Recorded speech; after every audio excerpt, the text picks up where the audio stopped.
Premier. So 47.7% of the eligible population aged 18 plus have received a booster dose, and when we take the 16 plus, it's 43.5%, with those 16 pluses and 16s and 17-year-olds recently being able to be eligible for a booster.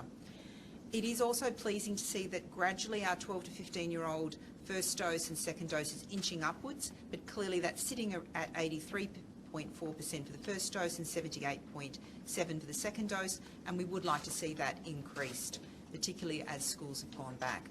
Our 5 to 11-year-old age group vaccination is 42.8% of children have had their first dose, and again, could I urge parents to please book the children in for vaccination, either through our hubs or through your GP or pharmacist.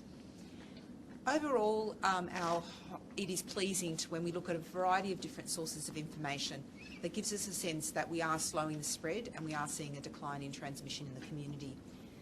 Now, the reasons for that are the booster is contributing to that, as well as the fact that members of the community have been infected with COVID, as well as all of those actions that you as individuals are taking, complying with those mask wearing, getting tested, isolating.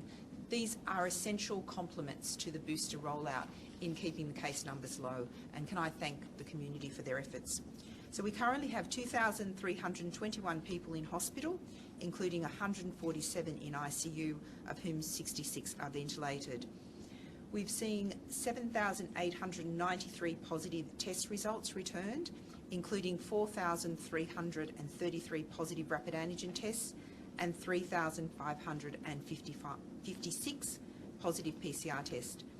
Now that 3,556 positive PCR tests were returned from around 35,697 PCR tests. So please continue to get tested, either by the PCR if you can't access rapid antigen testing. The turnaround times for our PCR have improved significantly, and we wouldn't want you to sit at home not realising that you can get that PCR testing. We also urge you to please upload your RAT positive tests, and the reason multiple. One is the data is always useful to have, but most importantly it will link you to care.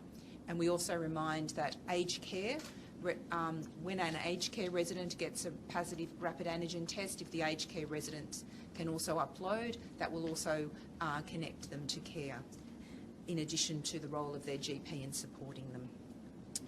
Sadly, today we're announcing the deaths of 28 people, 17 men and 11 women. And of the 28 people who died, 2 people were in their 40s, 3 were in their 60s, 6 people were in their 70s, 10 people were in their 80s, and 7 people were in their 90s. Can I just express my condolences to those who have lost loved ones. 3 of the people who died who were under 65, 2 women and a man. 1 person had received 3 doses of the COVID vaccine, 1 person had received 2 doses, and 1 person was not vaccinated. All 3 had serious underlying healthy conditions, and as you're aware, we give that more detailed update around deaths on that Friday presentation. Thank you.